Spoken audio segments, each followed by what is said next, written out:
Asterix.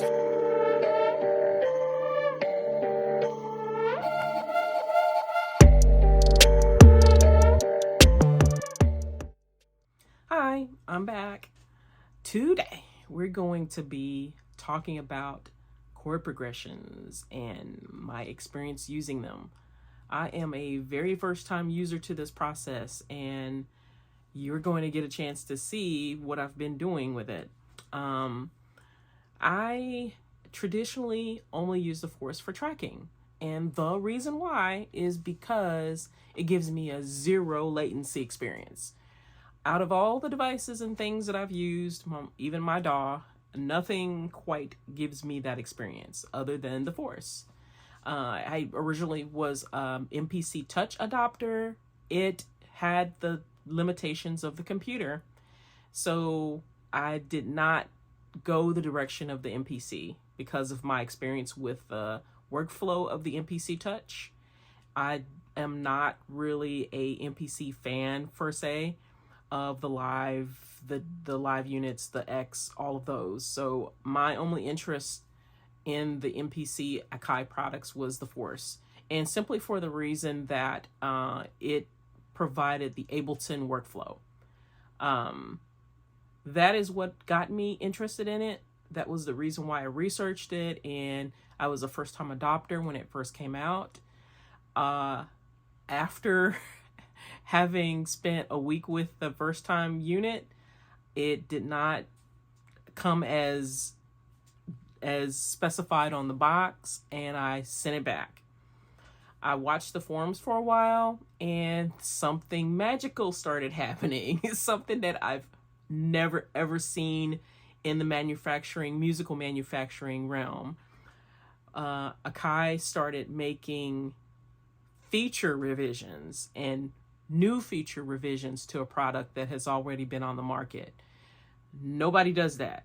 That's something that just doesn't happen. And I know that you can relate to this. If you have any kind of keyboard, any kind of drum machine, you know that once you get that device the way that it is, they will make minor revisions based upon people submitting bug reports for maybe a feature that's already on the device that is not functioning the way that it was designed in the inception of the device as it is. This is different. These are complete feature revisions that nobody else has tried to do that before. So I think this is kind of changing the game for a lot of these musical manufacturers, because these devices technically are computers.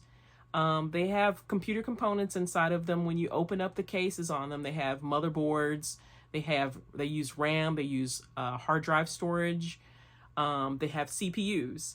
So it makes sense that you should be able to continue to improve on a product that you put on the market. But unfortunately, only Akai has decided to do that, and also Line 6. I'm going to have to give Line 6 their flowers as well. They have really pushed the Helix line to its basic, like, the end. Because the Helix line has been on the market for almost 6-7 years now. And we're working on hardware that's been superseded, basically. But they did something that no other manufacturer is doing as well, is they went back, looked at all the customer research and complaints, and they started adding things to their hardware, to the hardware unit, that people desired or were wanting it to do in the beginning. And that's exactly what Akai did with the Force. So again, I'm giving these companies their flowers. Nobody else is doing that. Nobody else cares. They release products as they are. They'll make minor revisions, and then they move on to the next product, and make it like another revision of that same product. And they just keep doing that. There's no real innovation happening. It's just a new revision of an older product. So I have to give Akai their flowers for real. They are really doing something to change the game. They're investing research and time into putting out a product that actually is doing the things that we're asking them, that we wanted to see in the machine to begin with. They're not able to do everything, and I realize that you can't just take every single idea that's been put out there and put it in a machine and expect everybody to like it. So those expectations, I can agree that we don't need that. But for the most part, they've produced something that kind of exceeds the expectations of what it was supposed to been in the beginning. So I'm very happy about that. There's still some glitchy things that I think they should focus on as far as the MIDI is concerned. With it being a MIDI centric device, the MIDI should be the most solid part of the device to begin with, and it is not. It works well as the master clock for your setup, but if you try to make it a slave to something else, it does not like it. It will not work well in a slave situation. I've seen it, and I've experienced it too. I ended up having to reconfigure all of my MIDI and have the Force be the master in my standalone setup. And it seems to be working a bit better with the drifting, so I'm not seeing that as much. I also am using Ableton Link with the DJ equipment that I have, because I'm learning to DJ as well. Because I figured that if I'm learning to play, I need to learn how to make party music too. So I've taken like a bunch of different ideas, and I'm trying to mesh all those things together and come up with something unique. And I feel like I'm very, very close, like this close to getting where I'm trying to go as from a musical standpoint. I feel myself growing musically every single time I sit down in front of the keyboard or in front of the Force, or I'm working in my DAW. I'm hearing and listening to a lot of music now. And I think that's the real key to really developing yourself, is to retain flexibility. Don't be one-sided. You can't be one-sided with music, because music it's like a universal language. You have to be able to grow and to really open up and be selfless, basically, to what's happening with it. So listening to different new artists and understanding the intricacies of drum patterns and hi-hat patterns and bass patterns and the types of chords that are being played to make it have a unique vibe or sound that is happening, that people get accustomed to. Are you able to do that and have your music be still relevant in the time frame? So I think if I consistently stay in that type of mindset, I'll eventually get to that point to where that little gap that I feel like I'm missing will be filled. So this is just kind of part of that growth pattern for me, and learning this machine and being the master of this machine. I think a lot of people want that as well. It's like you want to be able to master something tactile from a tactile standpoint, where you're not having to really think about it. If you're developing something, you're just not having to like go back and research how to do something with it. And I still find myself doing that with the Force, because the Force is so feature rich that the manual doesn't do it justice. There's no way that anyone has been able to like tackle this machine from a readable standpoint, because it's changed so much over the years, which is kind of funny, because if you are MPC user, you know that there's an MPC Bible. So the MPC in its current infancy has a long-standing lineage of having a specific feature set, whereas the Force is not anywhere near that. It's like a beta product that continues to be a beta product. And I don't really know if that's good or bad. I know that they have focused on stability as of late, because we've been barking about it, and I go to the forums, everybody's like, I don't care about a new piece of hardware. I just want what I have to be stable.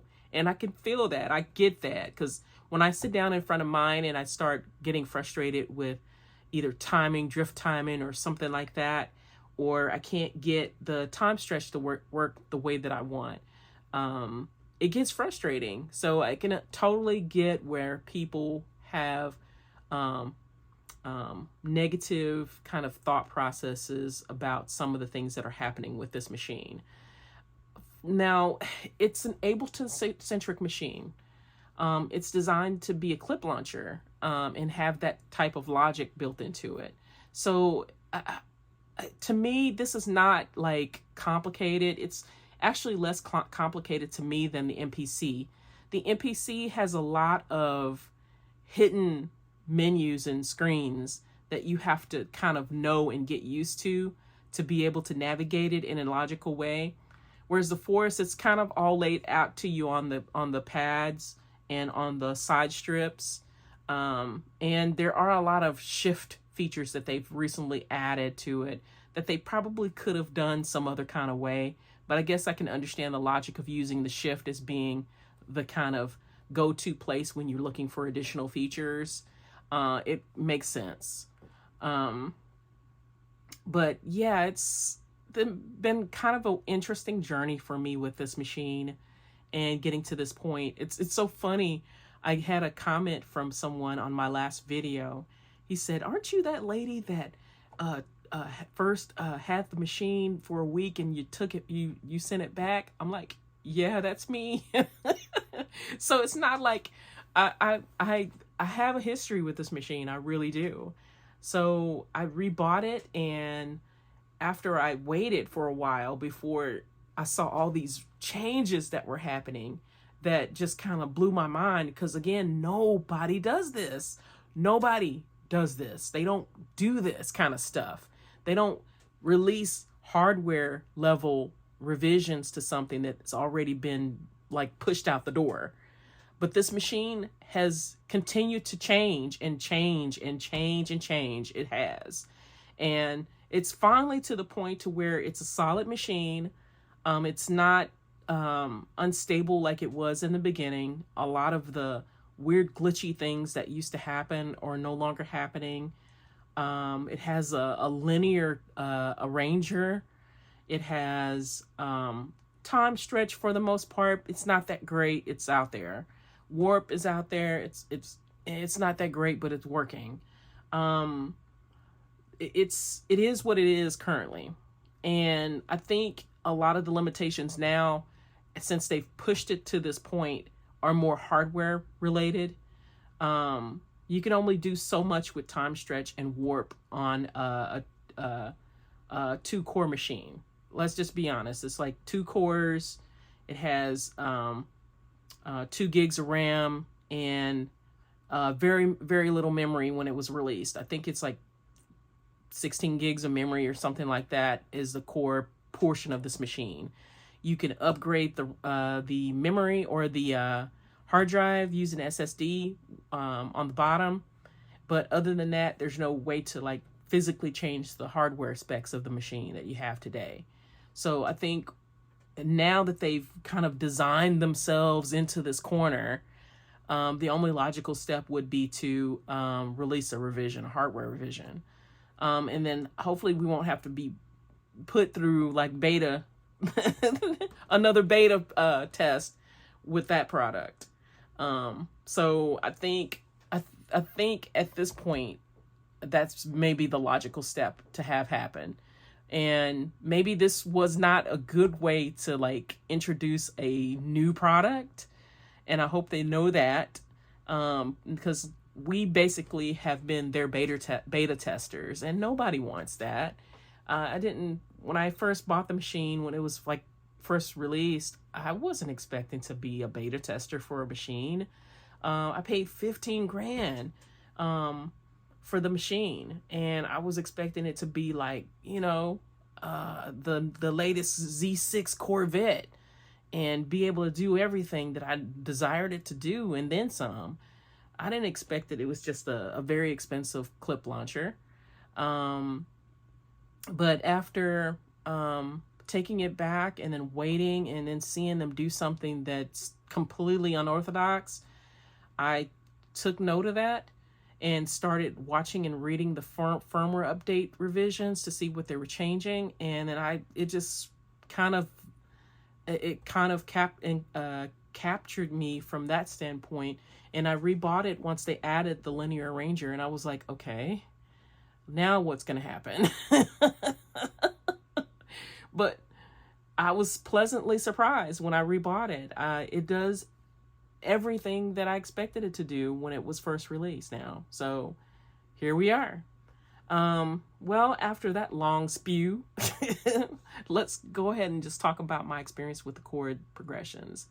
Chord progressions is just something I've never used before because I play everything in. Let's just be honest. I use this thing. It's like a big tape recorder.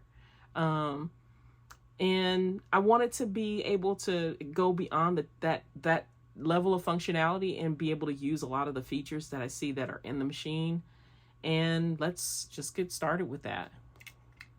All right, let's see. So again, I'm stupid new to using chord progressions. So what I wanted to do was create something that had like some kind of variation to it. So I started with using the plugins inside of the Force, and I purchased a couple of things, just Fabric XL, and the Fabric comes with it. I have the MIDI and the OP4X. Those were the things that, and I just got the strings too, and I don't know if I'm really feeling the studio strings. I got it because it was on sale, and so far I've not been very impressed with it, but it's on the machine. So I've been using Fabric XL because I wanted to get a little bit more familiar with some of the functionality of it. And I started out with the piano, and let me just go to the piano. So in setting up that, I decided I wanted to use notes, and let me just get into notes. So I started looking at the types of features that were available as far as the note configuration of the pads, and what caught my eye is the progressions. You can use like so many different types of setups with this, and it even gets into the guitar, bass, and piano, which I haven't tested the piano portion yet. It's just really hard for me to like utilize some of this stuff on pads.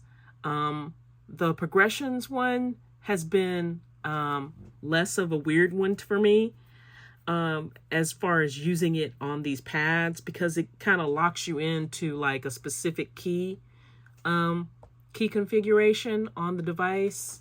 And hold on, let me get some sound going here.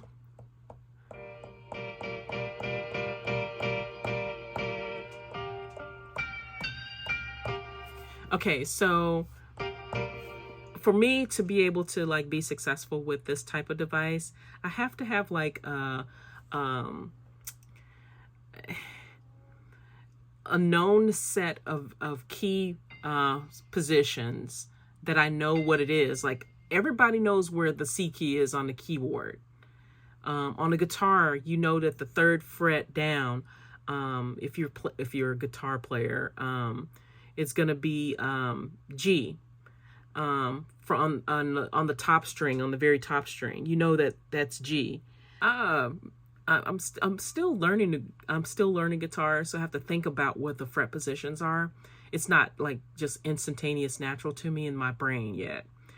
But yeah, so everybody knows those things if you're familiar with a specific type of instrument and you have spent enough time with it. You know where the things are. So with this, with the pads, that's what I have issues with, knowing where those things are.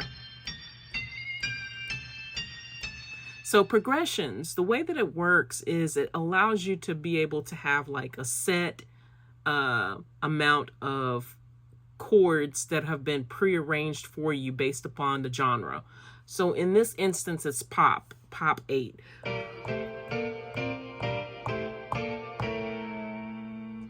And you can select the root of the key that you want to play in, and you can change the pad rows to start in a different spot. So if you want it to be all 5ths, all 4ths, all 3rds, or 2nd, then you can do that too. But I like the root because I'm just used to playing from root and then going from there. So I have it set for 2 octaves, and this is what okay, I'm gonna solo some of this stuff. So on here, this is what I came up with using this.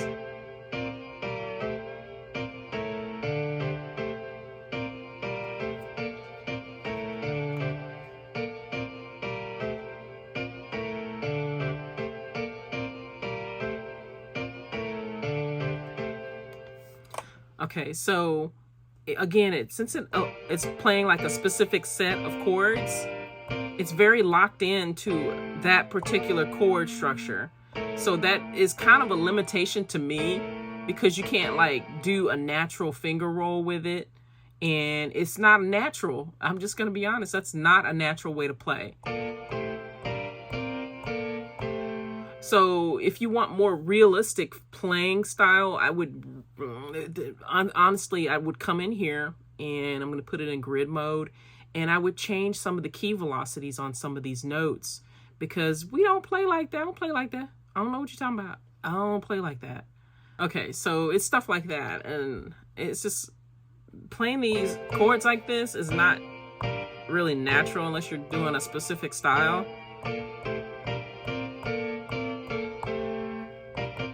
I've not seen anybody who's like a real piano player play like that. So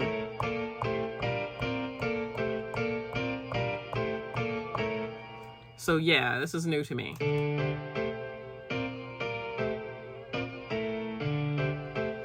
So also in this one, I wanted it to be kind of like an old kind of piano sound. So I added a couple of things. I added a compressor, which gives it kind of an analog feel, but also I've been using Flavor Pro. Flavor Pro is actually pretty cool, decent tool, because it gives you flexibility of adding kind of that gritty distortion, old vinyl style sound to your parts. And I added an amp sim that really did add some extra dimension to it, and I'm using like the clean quad box out of that. So the amp sim is not always just for guitar. You can use it for anything, because if you listen to guitar, the way that they get a lot of the tones is it's just the speakers. They've recorded the speakers with different types of mics, and they experiment with the different types of mics and positions, and it changes the tonal value of the sound. So you have to think about that in respect to, if you're doing your sound design for your parts too, you can utilize a cab sound on a string or on a piano part or on, you know, a lead synth part. It gives it a different kind of feel. Anyway, so that's what I kind of did with that. With the chords, and from there I kind of went to the pads, and this is not a traditional pad. What I did with this is I still played like, I wanted it to be more like a lead part,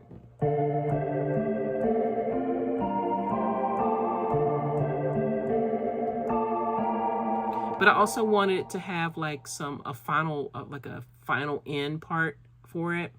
So it harmonically matches the other part as a top layer, and the other part now becomes a bottom layer to that harmony, and this kind of is more of a lead part. But I'm also wondering if it's clashing now. So when I play my parts together,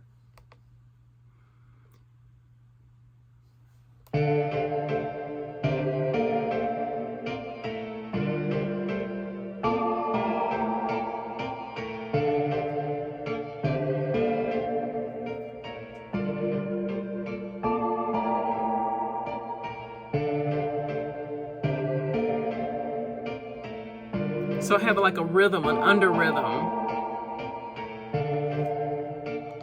So this piano part is kind of an under rhythm to the top pad layer, and the pad layer is more like a lead synth part and not necessarily a pad. I just named it a pad, but it's actually kind of a lead synth part.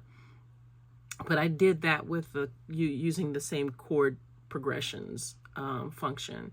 So from there, I added my hats, of course, and hold on, let me get back in here.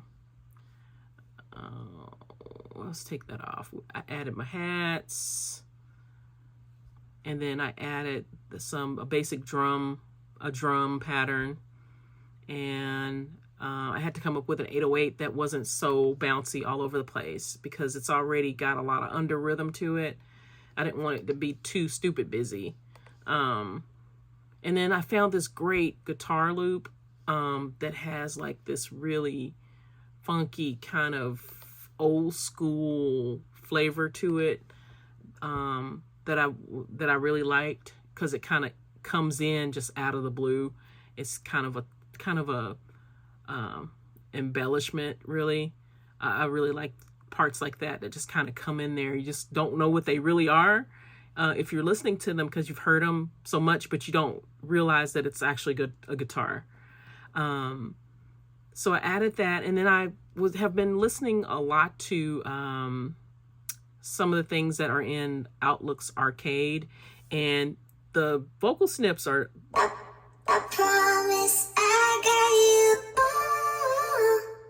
Please stay. So the vocal snips in arcade are, let's just be honest, they're nice. They've got some nice vocal snips in there, and the catalog is growing exponentially. Because I remember when I first started using arcade, there was really not very many lines available, and they've expanded the vocal lines. Okay, so there's 3 vocal lines in arcade. One is called Hooked. The other one is Distant Voices, which is more ethereal sounding, kind of I don't know, kind of choiry, airy kind of themed stuff. And then there's the vocoder stuff, which is called vocode. It's all vocoder, kind of chop snips kind of stuff. I haven't spent enough time in all the other lines to really play with them yet. But I have been like sitting down and just kind of going through arcade's new lines. And it's very impressive. I have ended up like sampling some more of that stuff in here in the Force and utilizing it. And also I'm trying to get myself more familiar with the Force's sound banks as well. While I do say that some of the sounds are there's nothing to write home about, there are some things in here that are very useful. I always found that Hype was really, really good for just about general everything. It has a bunch of different like solid sounds, like your bread and butter sounds in it. They added the drum synth, which is good if you're wanting to make your own drum kits. I really love the Mellotron, but it's very limited in what it has available. It doesn't have like the piano sounds. It has the flute, the violin, the boys choir, and those are what's limited to. I really hate that they didn't add the piano sounds because the piano sounds are really, really good on the actual Mellotron. I have another plugin that I use that does have the Mellotron that Arteria made. And the piano in that is just, I love using that on a lot of stuff because it has like this right amount of vibey grime to it that just kind of makes it sit in the pocket. But I recently picked up the strings and have been messing with strings, and I'm not really impressed with the strings in here. I'm sure that if I was like into kind of string-based music, that I could probably get away with using a lot of the stuff that's in here. But for the most part, for what I'm using it for, no, not so much. I thought I could use a lot of the things for like pad sessions and that kind of thing, but some of them are so the way that they're recorded so low that it's almost unusable to me. See, the volume is so low on this, is that I have to fight with the volume levels of this particular plugin.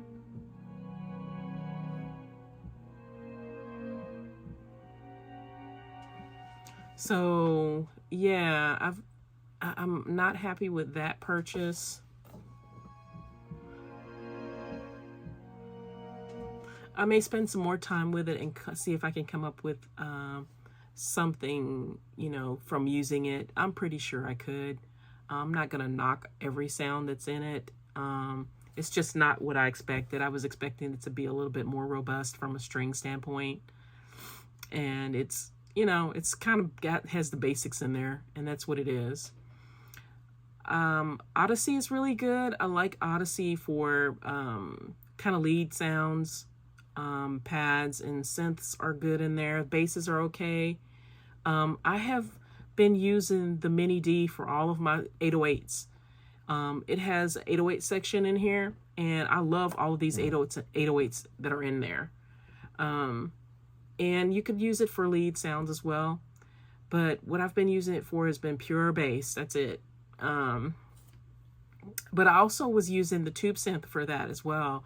Tube synth, don't sleep on the tube synth. Tube synth has some really good bass sounds in here. It has some really good lead synth sounds as well. So the tube synth is like a freebie when you buy the machine. It comes with it. Now OPX8, OPX4, I've spent a little time with this one, and I like it. I just need to spend more time with it on tweaking some of the sounds and maybe making my own sounds with it. I think OPX4 is more for like sound design. It does have like some really good out of the box sounds in there, preset sounds that you can tweak and add effects and stuff too, that to make it, you know, your own style.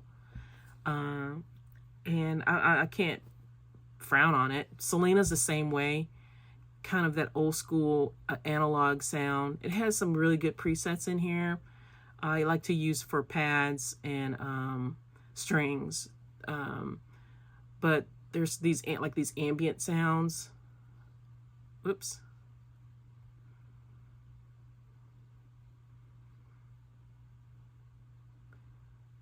Yeah, that's where I was trying to go. Like the ambient sounds are really good in here because they're really like ethereal sounding. See, that's what I was expecting volume-wise for strings.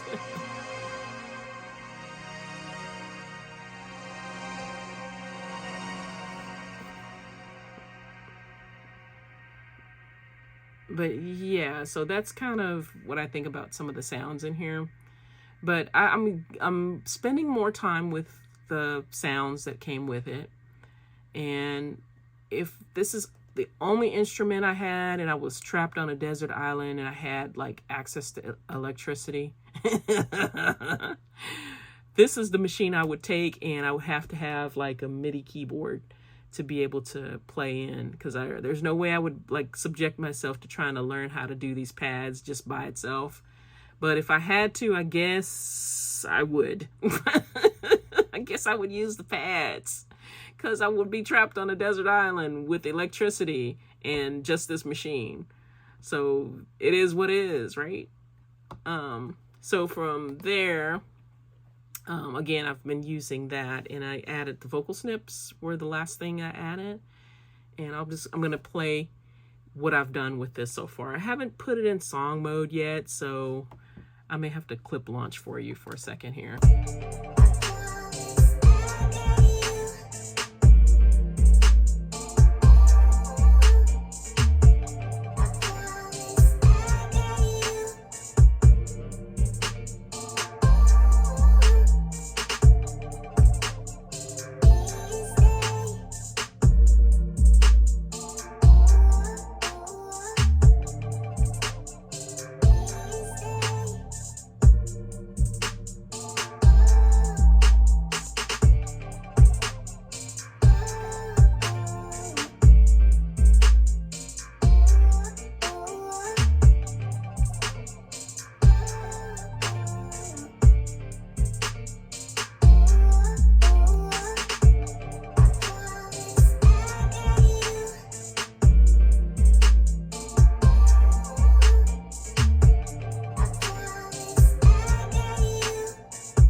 that is what I have.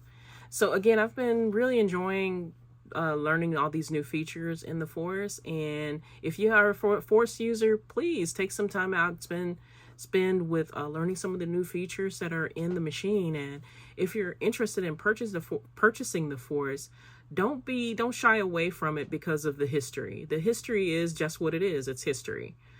This machine is in its current state is very solid. There's very little things that would be missing from the machine if you're looking for a solid workstation machine.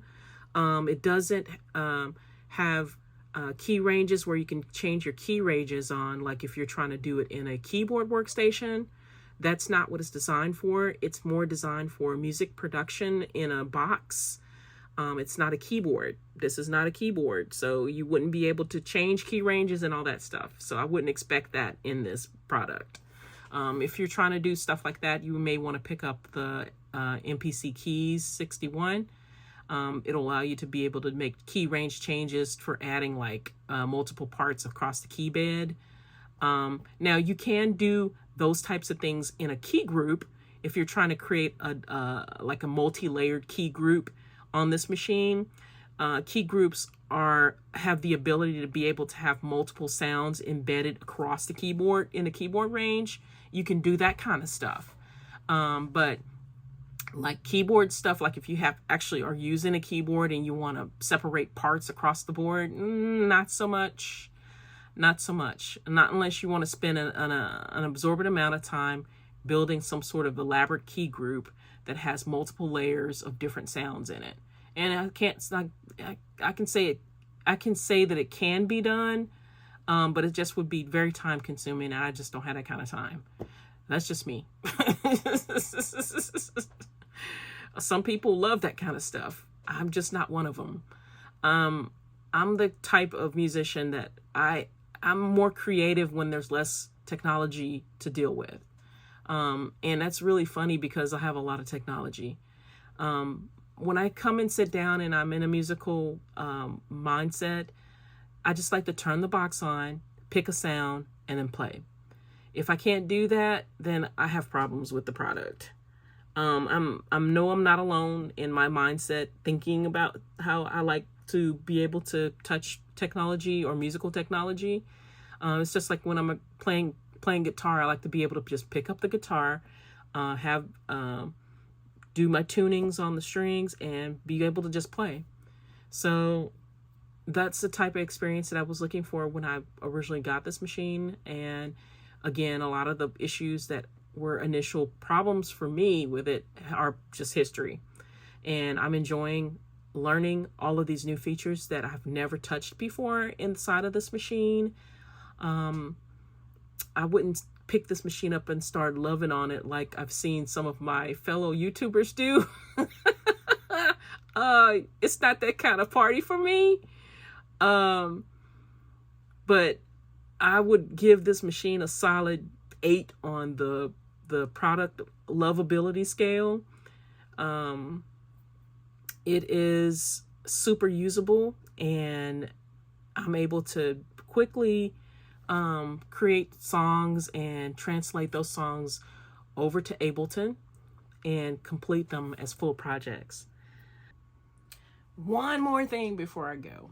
So I hate doing this kind of stuff because I'm not doing YouTube to like be famous, to get rich, or to do any of that. I do it because I like sharing what I'm learning with you guys, and hopefully along the way meet and make some friends doing it. But let me tell you something. YouTube is a hard game. It's hard. If you guys don't click and subscribe and engage in the content that we're making, it's like so hard to be part of the analytics process. The analytics are what drives the channel and what drives people to your content. Now I try my best to make stuff that's engaging, and in the past I've gone down different plateaus and hills and valleys to do things that are entertaining. But sometimes let's just be honest. I'm human. I just don't have funny in me at all. I'm like totally blessed to be able to do the stuff that I'm doing with the gear that I have, and be able to even have the time that I have, and the health and ability to be able to speak to you guys and see and have fingers to be able to play the way that I do. But you know, it's not that I am not grateful for the audience that I have engaged with. I have subscribers on my channel, and I am so appreciative of that. I don't want you guys thinking that, oh, she's just bitching about not having any views. It's not even that kind of show. I'm just trying to let you know that people who do post on YouTube, we're just struggling to be able to post, because again, the analytics is what drives you to the channel. So if you don't like and subscribe or comment or engage us with in the comment section, it's just like we're like living under a rock, and this video will never be seen ever again by anybody. Or if it does, it'll show up on some obscure somebody's list, and I'll get one viewer. And I'm not getting really paid. The money that's involved in YouTube, people who are in the millions of subscribers complain about the money for it. So please, guys, just help me out a little bit. Like, subscribe, engage in the comment section. If there's questions that you have, it don't even have to be about the video. It could be about something musical that you've seen me do, or process, or you know, it could be anything. You could just shoot the breeze. Again, my whole idea for even doing the YouTube channel was to share the information that I've been able to learn myself, because I know a lot of the stuff, just there's nobody that I can just like go to and ask a question. You know, how did you do that? How's this hooked up? Those types of things. I was trying to be able to engage people in that way, so that we can share information with each other.